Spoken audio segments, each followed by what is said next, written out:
میں گاڑی میں سفر کر رہا ہوں قرآن شریف پڑھ سکتا ہوں کیا نہیں؟ میں آفس میں پڑھ سکتا ہوں کیا نہیں؟ قرآن میں کہاں نہیں لکھا کہ کھڑے ہو کے مت پڑھو، جوتے پہن کے مت پڑھو، آفس میں مت پڑھو، سفر کرے تو مت پڑھو. یہ ہمارے غلط فہمیاں ہیں. قرآن شریف ایسی کتاب ہے جو روز آپ پڑھنا چاہیے. عزت دیجیے، الحمدللہ اچھی بات ہے، میں نہیں کہتا مت دیجیے، اتنی مت دیجیے کہ اس کا مقصد فوت ہو جائے. میں پڑھنا چاہتا ہوں لیکن میں جوتے پہنا ہونا تو نہیں پڑھوں گا. میں پڑھنا چاہتا ہوں لیکن میں سفر کر رہا ہوں ابھی گاڑی میں تو کیسا پڑھوں؟ میں پڑھنا چاہتا ہوں لیکن میری وضو نہیں ہے. وضو اچھی بات ہے، وضو ہونا افضل ہے لیکن فرض نہیں ہے. کچھ لوگ کہتے ہیں لیکن کوئی دلیل نہیں ہے. ابن حجر جس نے تفسیر لکھی صحیح بخاری کی، وہ کہتے ہیں کہ قرآن مجید کو ہاتھ لگانے کے لیے کوئی شرائط نہیں، لیکن آپ وضو میں تو افضل ہے، لیکن افضل یہ ہے کہ کم از کم پڑھ کے عمل تو کرو. آپ بولیں گے وضو میں سے پڑھوں گا ہی نہیں. تو ہمیں بہت سے غلط فہمیاں ہیں جو ہمیں دور کرنا چاہیے. اور آپ جائیں گے عرب ممالک میں نماز کے لیے، اگر 10 منٹ باقی ہے تو عرب الحمدللہ قرآن شریف کو لیں گے اور پڑھیں گے. وہ عربی زبان جانتے ہونے ترجمہ کی ضرورت نہیں. یہاں بھی چند مسجد میں اگر وقت باقی ہے صلاح کا تو لوگ قرآن شریف پڑھتے ہیں، لیکن صرف پہلی صف میں پڑھتے. اگر کوئی دوسری صف میں پڑھتا ہوگا تو کوئی اسے کان پکڑے گا. آپ قرآن شریف دوسری صف میں کیسا پڑھ رہے؟ وہ پہلی صف والے کی پیٹ ہے قرآن شریف کے، وہاں آپ بے حرمتی کر رہے قرآن کی. آپ جائیے حرم میں، یہاں طلبہ اسٹوڈنٹ لوگ جو قرآن پڑھتے ہیں، آدھے اسٹوڈنٹ کی پیٹ ایک دوسرے کے قرآن کے وہاں رہتی ہے، وہاں لوگ پڑھتے. اور اگر آپ کوئی مسجد میں قرآن پڑھ رہے ہیں اور آپ کی پیٹ کعبے کی طرف ہے تو آپ کی خیر نہیں. کعبے کی طرف پیٹ کرتے ہوئے قرآن مجید پڑھ رہے، کدھر بھی قرآن حدیث میں نہیں لکھا کعبے کی طرف پیٹ کر کے پڑھنا حرام ہے. آپ جائیں گے حرم میں تو جو لوگ پڑھتے ہیں، استاد کعبے کو فیس کرتا ہے، کعبے کی طرف منہ ہے، اور سب طلباء کی پیٹ کعبے کی طرف ہے. کدھر لکھا ہوا ہے؟ یہ ہمارے غلط فہمیاں ہیں جو ہمیں دور کرنا چاہیے. قرآن مجید کو ایسی کتاب بنانا چاہیے جو ہر روز ہمیں ہدایت دے، ہر روز اس کا مطالعہ کرنا چاہیے. ہم اتنی عزت دیتے، دیجیے، میں نے کہتا مت دیجیے، وہ اتنی مت دیجیے کہ اس کا مقصد ہی فوت ہو جائے. اور ایک چٹکلا اور ایک پیش کرنا چاہتا ہوں.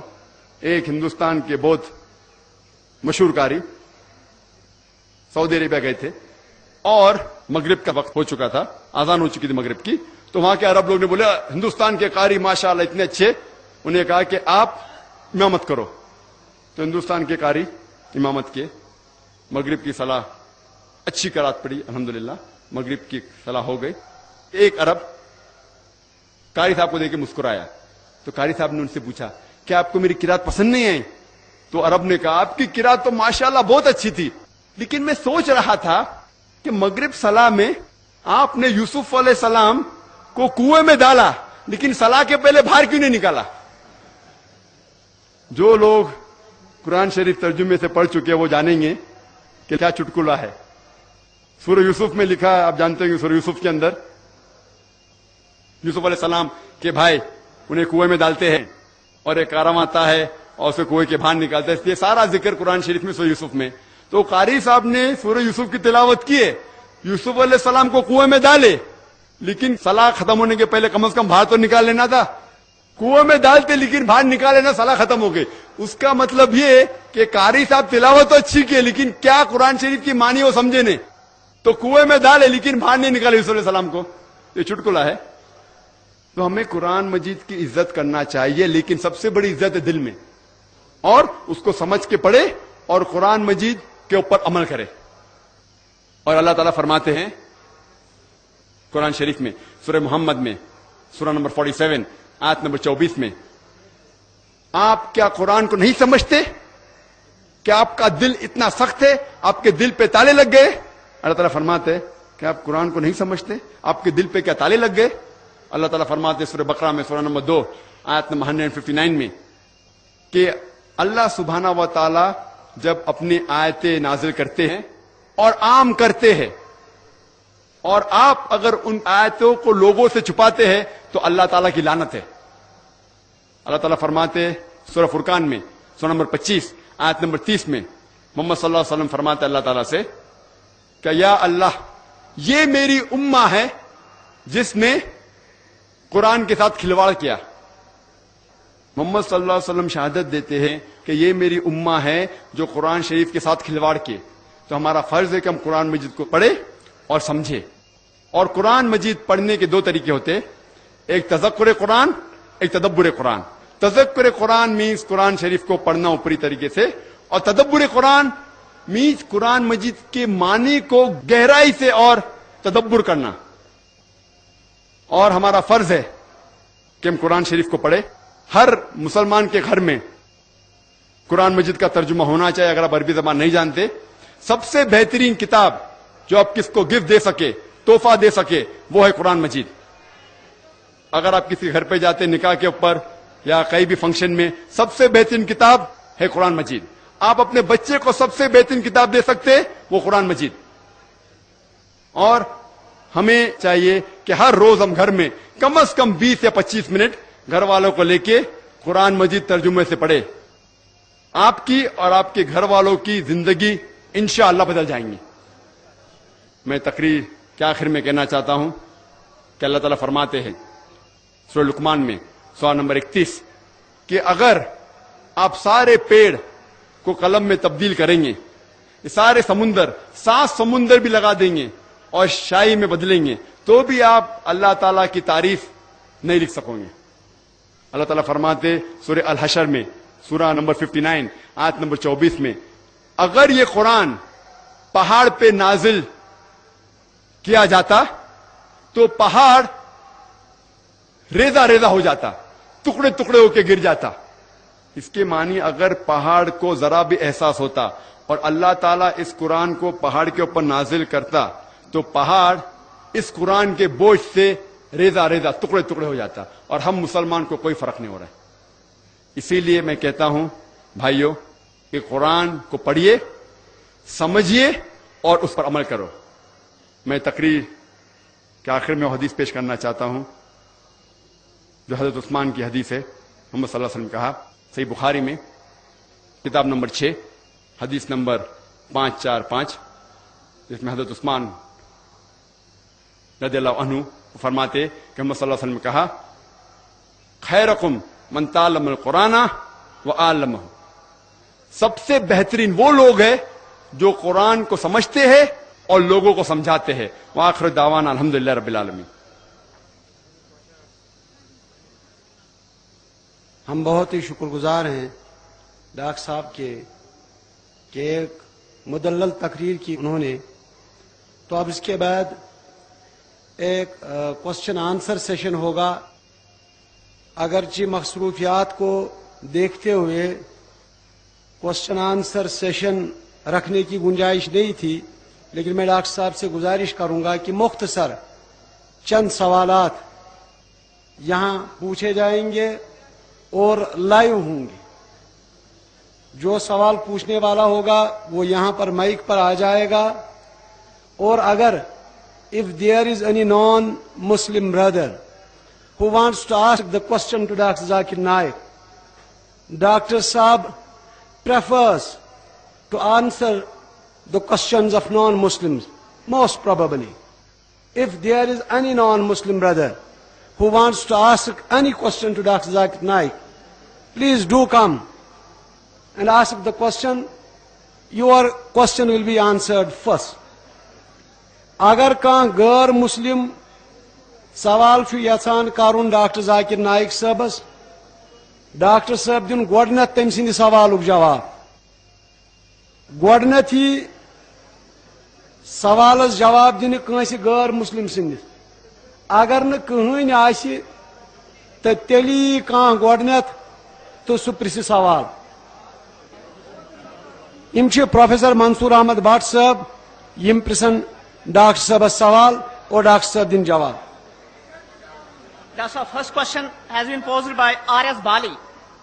Question is God existing as an entity outside physical makeup of universe and thus encompassing the whole of nature around us? Does he govern it from outside as per his wishes, or does he arise as a force merely out of physical and material makeup of nature to be reckoned with, as you understand? بھائی صاحب نے سوال پوچھا اور الحمدللہ میں آپ سب لوگ کی صبر کی الحمدللہ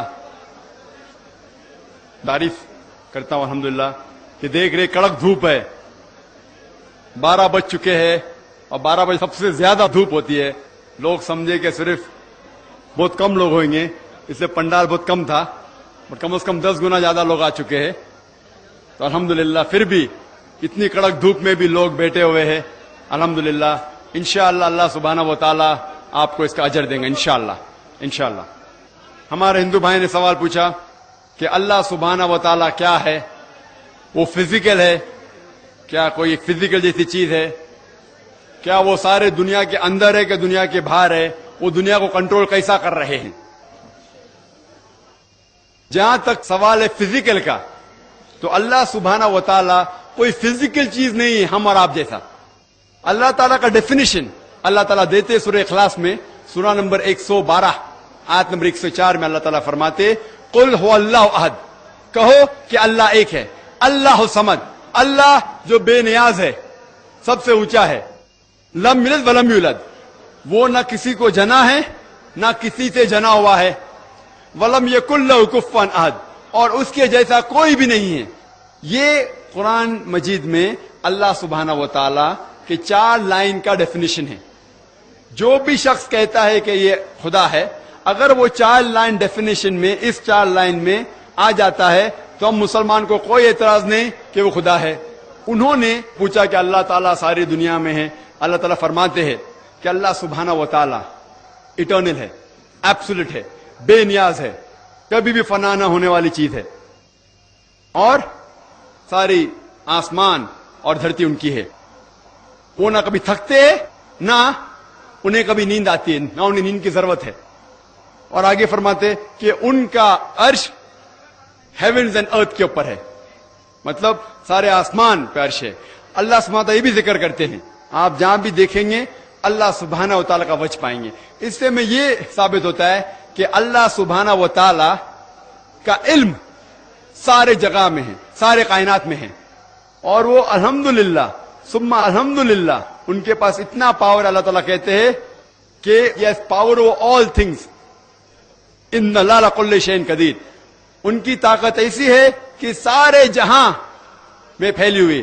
اور وہ سوال تھا فزیکل چیز ہے, فزیکل نہیں ہے, آپ اور ہم جیسے نہیں ہے, وہ کچھ علیحدہ چیز ہے. اور اللہ تعالیٰ فرماتے سورہ شورى میں سورہ نمبر 42 آیت نمبر 11 لیس کمثلہ شیء, اللہ تعالیٰ کے جیسی کوئی بھی چیز نہیں ہے. تو ہم اللہ سبحانہ و تعالیٰ کو اس دنیا میں کسی بھی چیز سے کمپیئر نہیں کر سکتے, وہ ایک علیحدہ چیز ہے.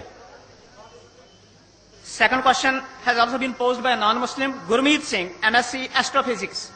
Do Islamic views portray the cosmic makeup of universe close to Big Bang theory and theory of relativity?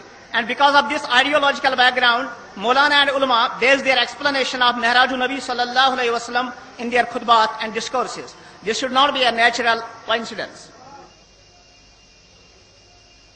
سوال ہے کہ قرآن شریف میں اسلام میں ایسٹرونومی, کاسمولوجی, یہ جو آسمان کی جو پڑھائی ہے اور فلکیات کے بارے میں ذکر ہے, اور کیا قرآن مجید جو آج سائنس نے ایڈوانس کر چکی ہے بگ بینگ میں مانتی ہے, اور یہ مولانا لوگ جو معراج کا ذکر کرتے ہیں وہ کیا ہے.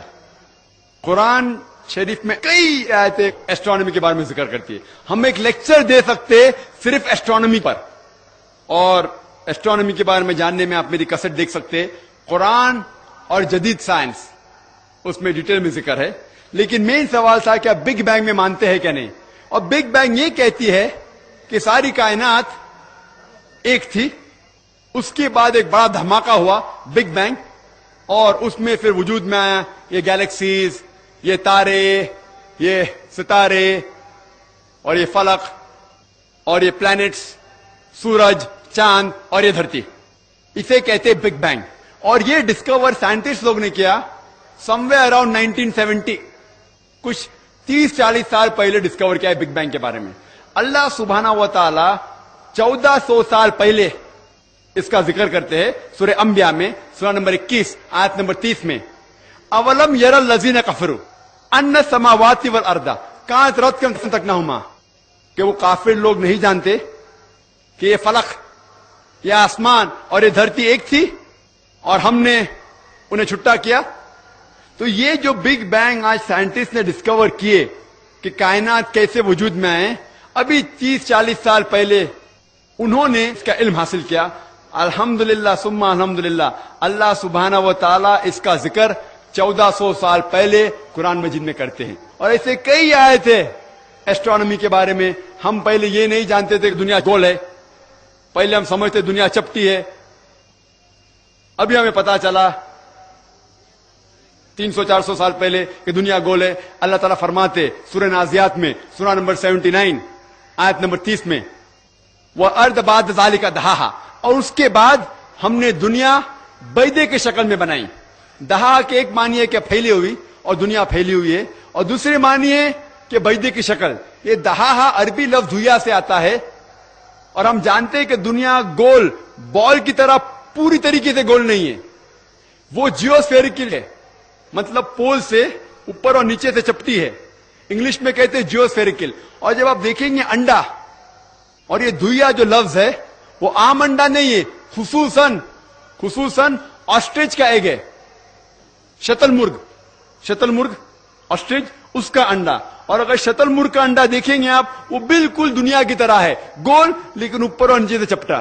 تو اللہ سبحانہ و تعالی اس دنیا کا شیپ 1400 سال پہلے کہتے ہیں, جو ہم ابھی 200-300 سال پہلے جانتے.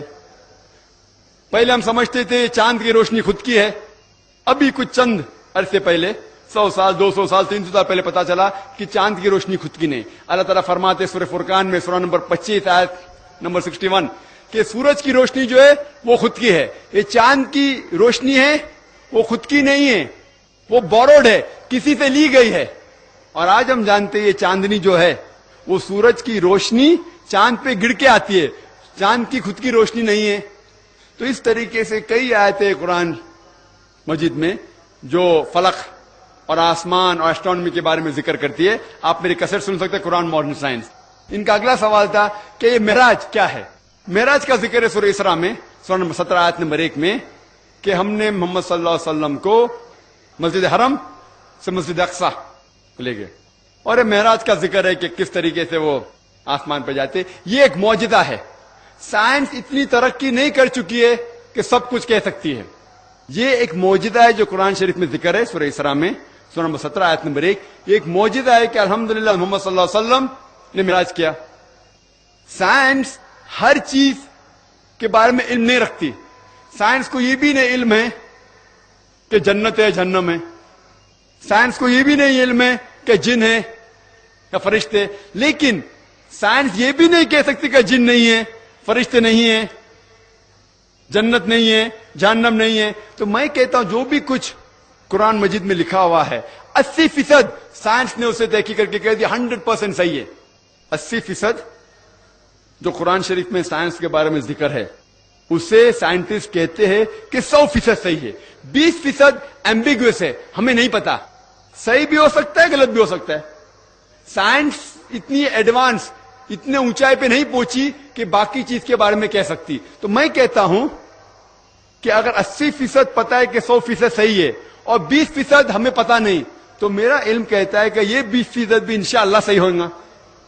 تو یہ معراج بھی اسی 20% میں آتا ہے. انشاءاللہ 50 سال بعد 100 سال بعد 200 سال بعد سائنس اور ترقی کریں گی اور یہ بھی قبول کریں گی کہ معراج ہوا, یہ بھی قبول کریں گے جن ہے, فرشتے ہیں, جہنم ہے, دوزخ ہے.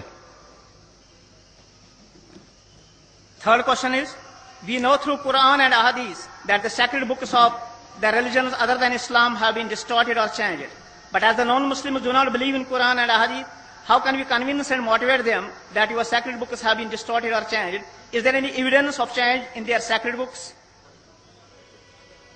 We know through Quran and Hadith that the sacred books of the religions other than Islam have been distorted or changed. But as the non-Muslims do not believe in the Quran and Hadith, how can we convince and motivate them that your sacred books have been distorted or changed? Is there any evidence of change in their sacred books? What is the easy way to invite them and convince them? With thanks. یہ ایک بہت اچھا سوال ہے کہ ہم جانتے ہیں کہ قرآن شریف میں ذکر ہے کہ قرآن کے علاوہ اور بھی اللہ تعالیٰ نے کتابیں نازل کی. ہمیں یقین ہے قرآن اور حدیث پہ, غیر مسلمان کو یقین ہے. کس طریقے سے ہم انہیں بتا سکتے کہ ہماری کتاب صحیح ہے ان کی غلط ہے.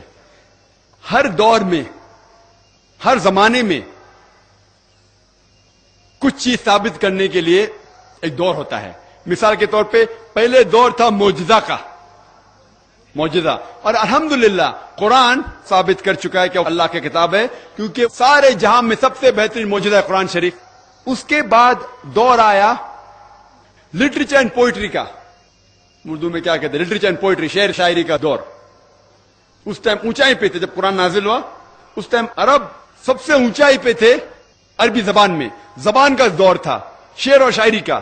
الحمدللہ ثم الحمدللہ مسلمان اور غیر مسلمان دونوں جو بھی عربی جانتے وہ تسلیم کرتے کہ قرآن مجید سارے دنیا میں سب سے بہترین کتاب ہے عربی زبان میں. لیکن آج شعر شاعری کا دور نہیں. اگر میں کہوں گا شعر شاعری کے زبان میں کہ دنیا چپتی ہے، کیا آپ مان لیں گے؟ نہیں مانیں گے، کیونکہ آج شعر شاعری کا دور نہیں، آج دور ہے سائنس اور ٹیکنالوجی کا. تو اگر ہم یہ سائنس اور ٹیکنالوجی کمپیئر کریں گے قرآن اور باقی مذہب کی کتابوں سے تو پتا چلے گا کون سی کتاب حق ہے اور کون سی باطل ہے. اللہ تعالیٰ فرماتے سورہ رعد میں سورہ نمبر 13 آیت نمبر 38 میں، اجلن کتاب میں ہر دور میں اللہ تعالیٰ نے ایک کتاب نازل کی، ہر دور میں ایک کتاب نازل کی. نام سے ہمیں 4 کتاب کا علم ہے، توراہ، زبور، انجیل اور قرآن. لیکن اس کے علاوہ کئی کتابیں نازل کی گئی تھی.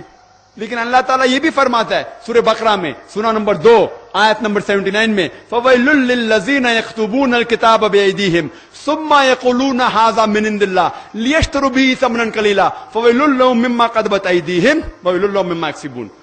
لعنت ہے وہ لوگوں پہ جو لوگ کتاب اپنے ہاتھ سے لکھتے ہیں اور کہتے ہیں کہ یہ اللہ کی کتاب ہے.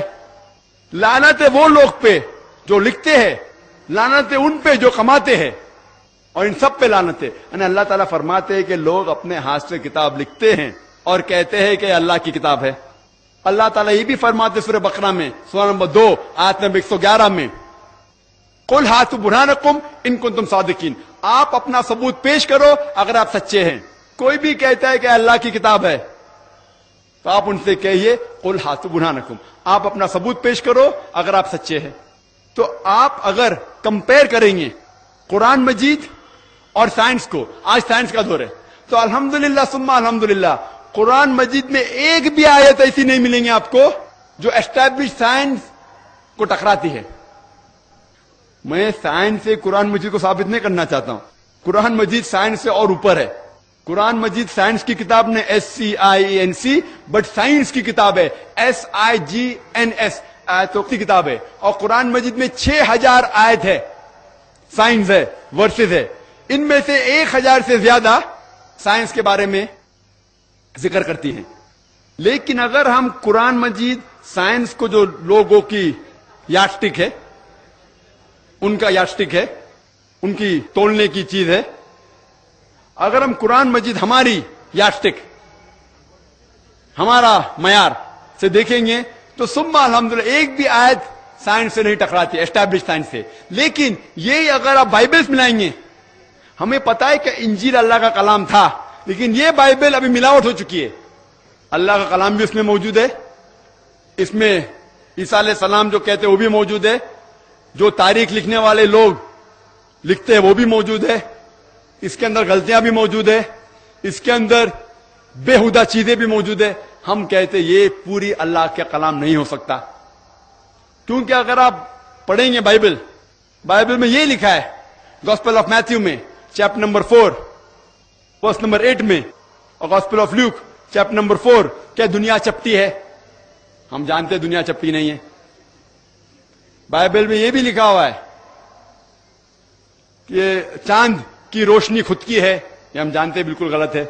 Genesis chapter number 1 verse number 16 and 17، اس میں یہ بھی لکھا ہوا ہے کہ اللہ تعالیٰ نے تارے بنائے سارے فلک میں تاکہ وہ دھرتی کو روشنی دے سکے. ہم یہ جانتے ہیں کہ آج فلک کے اندر کروڑوں گیلیکسیز ہے، ہر گیلیکسی میں کروڑوں ستارے ہیں.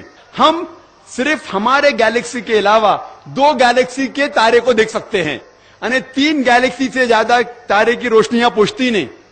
تو یہ کہنا کہ اللہ تعالیٰ نے سارے فلک میں تارے بنائے